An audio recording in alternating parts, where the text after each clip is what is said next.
Hi friends! இன்னைக்கு mini vlog என்னன்னு பார்க்கலாம். ஸோ இன்னைக்கு மார்னிங்கே பார்த்தீங்கன்னா, குட்டி பாப்பா தூங்கி எந்திரிச்சு மறுபடியும் சோஃபால வந்து படுத்தாச்சு. அண்ட் எங்க வீட்ல பாப்பாக்கு பர்த்டேக்கு நாங்க பண்ணியிருந்த டெக்கரேஷன் கம்ப்ளீட்டா நாங்க ரிமூவ் பண்ணல. கொஞ்சம் பலூன்ஸ் எல்லாம் தானாவே உடைஞ்சு போயிருச்சு. ரிமைனிங் அப்படியே தான் இருக்கு.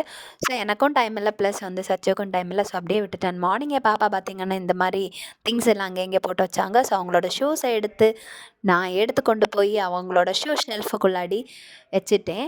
அண்டு அதுக்கப்புறமா பாப்பாவோட பர்த்டே அன்னைக்கு அவங்களோட ஒரு செப்பல் உடஞ்சிருந்துச்சு. நான் ஆல்ரெடி விலாகில் சொல்லியிருந்தேன். ஸோ அந்த செப்பலை இன்றைக்கி தான் நான் எடுத்து போய் வெளியே கொண்டு போட்டிருந்தேன். பாப்பா அதுக்கப்புறமா எந்திரிச்சு அவங்களே ப்ரஷ் பண்ணிக்கிட்டாங்க. ஸோ அவங்க ப்ரஷ் பண்ணுறதுக்கு ரொம்ப டைம் எடுக்கும். ஸோ அவங்களுக்கு வந்து சச்சு ஹெல்ப் பண்ணிகிட்டு இருந்தாங்க. அண்ட் பாப்பாவோட வாட்டர் பாட்டிலையுமே அங்கே இங்கே போட்டு வச்சுருந்தாங்க. ஸோ அதையும் நான் எடுத்து கொண்டு போய் அதோட ப்ளேஸில் வச்சாச்சு. அண்டு பாப்பாவுக்கு அதுக்கப்புறமா பிரேக்ஃபாஸ்ட் ஊட்டி விட்டுட்டு இருந்தேன். பாப்பாவுக்கு ஃபுட்டு ஊட்டி விடுறது கொஞ்சம் கஷ்டம்தான், ரொம்ப டைம் எடுக்கும் சாப்பிட்றதுக்கு. இன்றைக்கி பிரேக்ஃபாஸ்ட்டுக்கு பார்த்திங்கன்னா பூரி தான். கொஞ்சமாக தான் சாப்பிட்டாங்க. ஸோ நான் வந்து ஸ்நாக்ஸ் கேட்டிருந்தாங்க. ஸோ ஸ்நாக்ஸ் கொடுத்துருந்தேன். சிப்ஸ் சாப்பிட்டாங்க கொஞ்சமாக. அதுக்கப்புறம் நான் என்னோடய ஹவுஸ் ஹோல்டு ஒர்க்ஸை ஸ்டார்ட் பண்ணிவிட்டேன். பாப்பாவை குளிப்பாட்டினதுமே பாப்பா என் மடியில் வந்து படுத்திருந்தாங்க. அண்ட் அதுக்கப்புறம் சோஃபாவில் அவங்க அப்படியே படுத்து தூங்கிட்டாங்க. ஓகே, நான் அதை எக்ஸ்பெக்ட் பண்ணலை அவங்க அப்போ தூங்குவாங்க அப்படின்ட்டு. ஸோ அவங்க நல்லா தூங்கிட்டாங்க. ஸோ அவங்கள எடுத்து போய் நான் இன்னொரு சோஃபாவில் படுக்க வச்சுருந்தேன். அண்ட் அவங்களுக்கு பக்கத்தில் நானும் போய் படுத்திருந்தேன். அப்படியே நானும் தூங்கியாச்சு. முழிச்சு பார்த்தா டைம் 1:00 தாண்டிருச்சு.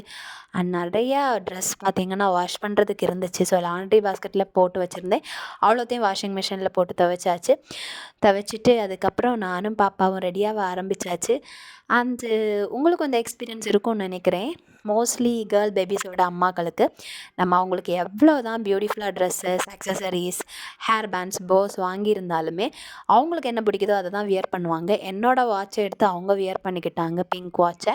ப்ளஸ் நான் என்னோடய பாப்பாவுக்கு நிறைய ட்ரெஸ், அதுக்கப்புறம் நிறைய அக்சசரிஸ் எல்லாம் வாங்கி வச்சுருக்கேன். எதுவுமே அவங்க வியர் பண்ண மாட்டாங்க. அவங்களுக்கு எது பிடிச்சிருக்கோ அது மட்டும்தான் வியர் பண்ணுவாங்க.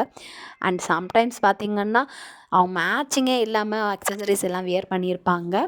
ஸ்டில் அவங்கள நான் வந்து புரிய வைப்பேன். இன்றைக்கி அவங்க தான் சூஸ் பண்ணியிருந்தாங்க. ஸோ நானும் என்னோடய குட்டி பாப்பாவும் ரெடியாகி ஃபைனலி கிளம்பியாச்சு. எங்கே அப்படின்னு பார்த்தீங்கன்னா சர்ச்சுக்கு தான். இன்றைக்கி ஈவினிங் கொயர் ப்ராக்டிஸ் இருந்துச்சு. அண்ட் சச்சு வர்றதுக்கு லேட் ஆகும் அப்படின்னு சொல்லியிருந்தாங்க. ஸோ எங்களுக்கு எனிவே போய் தான் ஆகணும். ஸோ நாங்கள் வந்து ஆட்டோ கூப்பிட்டுருந்தோம். நானும் என்னோடய குட்டி பாப்பாவும் ஃபைனலி ஆட்டோவில் கிளம்பி சர்ச்சுக்கு போயிருந்தோம். அண்டு ப்ராக்டிஸ் முடியறதுக்கு பார்த்திங்கன்னா கொஞ்சம் லேட் ஆகிட்டு.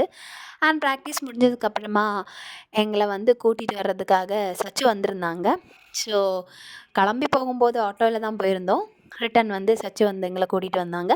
அண்ட் இன்றைக்கி விலாக் அவ்வளோதான். பிடிச்சிருந்தா மறக்காமல் நம்மளோட சேனலை சப்ஸ்கிரைப் பண்ணுங்கள், லைக் பண்ணுங்கள். பாய்.